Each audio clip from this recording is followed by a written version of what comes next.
বাংলাদেশের অর্থনীতি যে খুব ভঙ্গুর অবস্থায় চলে গেছিল এটা তো সবাই জানে, আবার নতুন করে আমার বলার কিছু আসা যায় না।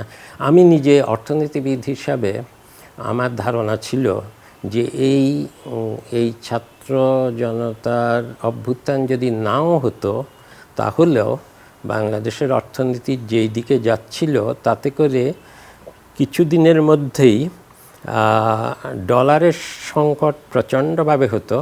কারণ ডলারের রিজার্ভ তো 40-50 বিলিয়ন ডলার থেকে নেমে 20 বিলিয়ন ডলারের নিচে চলে যাচ্ছিল। এটা এভাবে অত্যন্ত দ্রুতগতিতে কমে যাচ্ছিল। এটাও যদি সংকট এখানেও যদি না হতো, অন্য সংকট হতো যে কতগুলো ব্যাংক শুধু একদম লুটপাট হয়ে গিয়েছিল। তো এটা তো আমরা সবাই জানি। আমাদের এখান থেকে লুটপাট হয়ে সিঙ্গাপুরে বিলিয়নিয়ার হয়ে গেল না, যেটা আন্তর্জাতিক বিলিয়নিয়ারদের নামের মধ্যে ঢুকে গেল বাংলাদেশে। তিনি আর তখন বাংলাদেশের না, তিনি সিঙ্গাপুরের বিলিয়নিয়ার হয়ে গেছেন। আগে কিন্তু বাংলাদেশের বিলিয়নিয়ার প্রথম হয়েছিল সেই সময়ে। এবং একটা আন্তর্জাতিক ম্যাপ আছে যেখানে বিলিয়নিয়াররা কোন দেশে আছে, সেখানে বাংলাদেশ এসে গিয়েছিল। সেই সাথে সাথে কিছু ব্যাংক, এই ব্যাংকিং ব্যবস্থা এমন হয়ে গেছিল যে মানুষ কিন্তু এরপরে আর টাকা তুলতে পারার মতো এই ব্যাংকগুলোর সক্ষমতার এই তারল্য ছিল না। যদি না সমানে টাকা ছাপাতে হতো, শেষের দিকে সমানে টাকা ছাপানো শুরু হয়েছিল। আমি একসময় বলেছিলাম যে বাংলাদেশ ব্যাংকে বলেছিলাম যে এভাবে টাকা ছাপিয়ে আর বেশি দিন চলা যাবে না, ব্যাংকগুলোকে এভাবে রাখা যাবে না। আমার ধারণা ছিল যে একটা সময় আসবে যখন ব্যাংকগুলো ভেঙে পড়বে।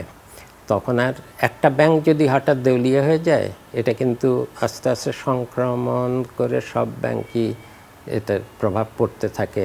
এটা যে ওই যে পূর্ব এশিয়াতে 90-এর দশকের শেষ দিকে আমি প্রত্যক্ষভাবে দেখে এসেছিলাম। ইন্দোনেশিয়াতে আমি ইউএনডিপির জন্য একটা কাজ করেছিলাম। ইউএনডিপির অর্থনীতি পুনরুদ্ধারের জন্য আমি 3 মাস ওখানে কাজ করেছিলাম। অনেকগুলো ব্যাংক একদম উঠে গিয়েছিল। এই ব্যাংক যখন ধ্বংস হয়ে যায় তখন একটা দেশে কোনো সরকারের টিকে থাকা সম্ভব হয় না। কারণ মানুষ যখন তাদের টাকা, গচ্ছিত টাকা না পায়, তখন কোনো সরকার টিকে থাকে না। কাজেই হয়তো যিনি প্রধানমন্ত্রী, আমাদের প্রাক্তন প্রধানমন্ত্রী নিজে হয়তো বোঝেননি, কিন্তু তার আশেপাশের মানুষগুলা আমার মতোই বুঝেছিলেন যে এই অর্থনীতি এভাবে টিকবে না, বলেই তারা তাদের সব সম্পদ শেষের দিকে সরিয়ে নিয়েছিলেন।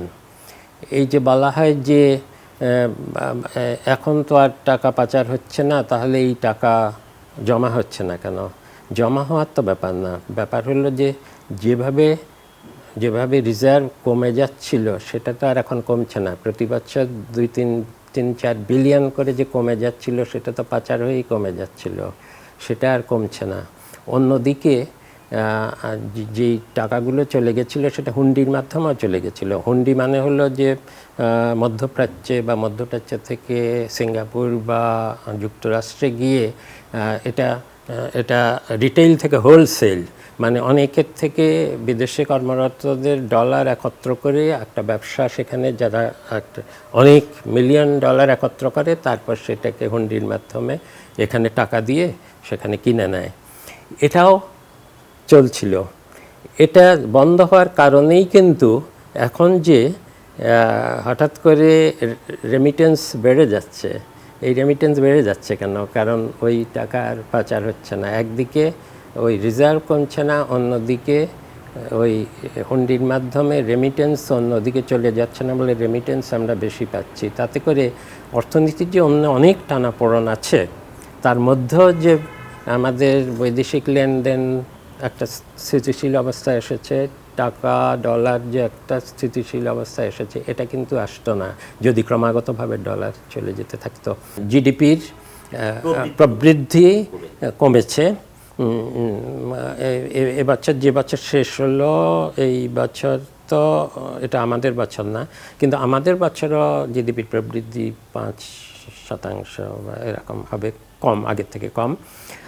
এটাতে এই জিডিপির ভিতরে কি আছে আসলে তো কেউ খুব জানে না। এটা জিডিপি বাড়লো কমলো এতদূর বেড়েছে, এটা হলো যে কোনো দেশের রাজনীতিবিদরা জিডিপি নিয়ে মাথা ঘামায়, অর্থনীতিবিদদের জিডিপি নিয়ে অত মাথা ঘামানোর কথা না। জিডিপি, মাথাপিছু আয়, এগুলো দিয়ে ইভেন বস্তুগতভাবে জীবনযাত্রার মান বাড়লো কি কমলো তার সাথে খুব বেশি সম্পর্ক থাকে না, কারণ অনেক কিছু আছে যেটা আমরা জিডিপিতে মাপি না বা এমনভাবে মাপি সেটা আসলে সত্যিকারভাবে ভালো মাপ হয় না।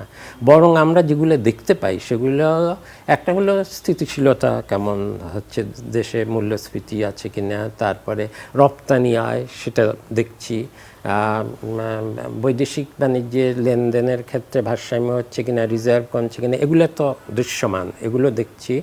কর্মসংস্থানের যেই বা প্রথমত কিছুটা দৃশ্যমান, দ্বিতীয়ত হলো এটা পরিসংখ্যানও আমাদের কয়েক বছর দু বছর পর পর যেই সার্ভে হয় তা থেকে দেখা যায়, এটা দেখা যায় কর্মসংস্থান। এখন জিডিপি তো ওই যে ব্ল্যাক বক্স, কালো বাক্স, এটাতে কী করে মেপে টেপে কী করে বেরোয় একটা কিছু বেরোয়, কিন্তু এটা বেরোয় যদি মানে ওই যে রপ্তানি বাড়ে তাতে শিল্প বাড়ে, কিন্তু জিডিপি সবচেয়ে বেশি বাড়ে দেশজ ছোট মাঝারি শিল্পে।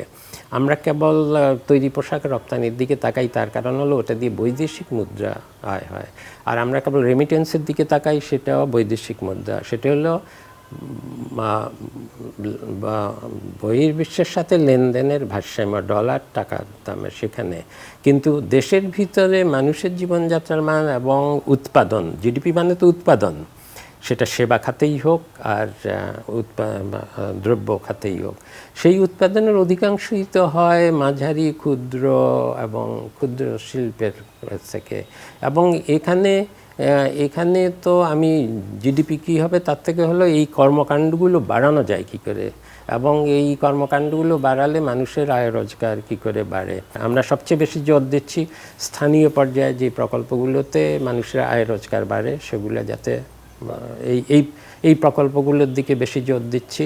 আর অবশ্য বিদ্যুৎ খাতে এবং এসব খাতে সবচেয়ে বেশি হলো যে আমাদের অনেক দিন ধরে ওই যে গ্যাসের জন্য প্রাকৃতিক গ্যাসের কূপ খনন করা হচ্ছে না, এগুলো ফলাফল এখনই পাওয়া যাবে না, কিন্তু এগুলো দীর্ঘমেয়াদী ইয়ের জন্য এখনই আমরা শুরু করছি, সেখানেও কিছু খরচ হচ্ছে প্রকল্পের। কিন্তু ওই যেটা বললাম যে যেই সব প্রকল্পে এখনই মানুষের কিছু আয়ের প্রবাহ হবে সেই প্রকল্পগুলোর দিকে স্থানীয় পর্যায়ে সেগুলোর দিকে জোর দিচ্ছি। কিন্তু সমস্যা হলো যে এখন তো আর জনপ্রতিনিধি নাই। জনপ্রতিনিধিরা থাকলে রাজনৈতিক স্বার্থেই হোক যে কারণেই হোক তারা তো বেশি প্রকল্প চাইতেন, এখন ওই পর্যায়ে প্রকল্প তো কেউ চাচ্ছে না, যে কারণে দেখা যাচ্ছে এবছর আমাদের যা অর্থ বিভাগ থেকে যা বরাদ্দ দেওয়া হচ্ছে সেই বরাদ্দ মতো চাহিদা মন্ত্রণালয় থেকে আসছে না প্রকল্পের জন্য। তার কারণ হলো ওই স্থানীয় পর্যায়ের প্রকল্পগুলো আসছে না। এখন সেই প্রকল্পগুলো রাজনৈতিকভাবে দুষ্ট হোক, সেখানে অপচয় হোক, তবুও তো সেগুলোতে কর্মকাণ্ড চলে, মানুষের বিনিয়োগ আর কর্মসংস্থান হয়। এই জায়গাটা পূরণ করার জন্য বাকি যে সময়টুকু আছে, অর্থবছর শেষ হলো কি না শেষ হলো, বাজেট বছর কি সেটা আসা যায় না, কারণ অর্থনীতি একটা চলমান প্রক্রিয়া। আমরা চাইব যে যেই প্রকল্পগুলোতে মানুষের আয় রোজগার বাড়ে সেগুলোর দিকে বেশি নজর দেওয়া, অবকাঠামো যেগুলো মাঝখানে বন্ধ হয়ে আছে সেগুলো তো শেষ না করলে, ওগুলাতে বেশি অপচয় হয়েছে কিনা, দরকার ছিল কিনা, অগ্রাধিকার ছিল কিনা, সেটার থেকেও মাঝখানে এসে তো আর থামানো ঠিক হবে না, কাজেই সেগুলো শেষ করার চেষ্টা করা হচ্ছে। ব্যাংকগুলোকে অনেক বেশি অর্থ দিতে হচ্ছে বাংলাদেশ ব্যাংক থেকে। এখন আমার পরামর্শ হবে, আমি বাংলাদেশ ব্যাংকের সাথে বসবো যে এই টাকাটা ছাড় দেওয়ার সময় এই ব্যাংকগুলোকে নির্দেশ দেওয়া যে তোমাদের একটা বেশিরভাগ এগুলোর ঋণ, নতুন ঋণ যেন ছোট ব্যবসায়ী, ছোট উদ্যোক্তাদের কাছে যায়, কারণ তাদেরই সবচেয়ে বেশি দরকার মূলধনের। মূলধনটা আমরা যে কোনো সার্ভে তো দেখেছি, মূলধন হলো ছোট ব্যবসা উৎপাদকদের সবচেয়ে বড় সমস্যা, কাজেই নতুন টাকা যখন ব্যাংকগুলোকে দিতেই হচ্ছে, অন্তত সেগুলো যাতে ক্ষুদ্র উদ্যোক্তাদের কাছে যায় সেটার ব্যবস্থা করা এই পরবর্তী কয়েক মাসে আমাদের একটা অগ্রাধিকার হবে।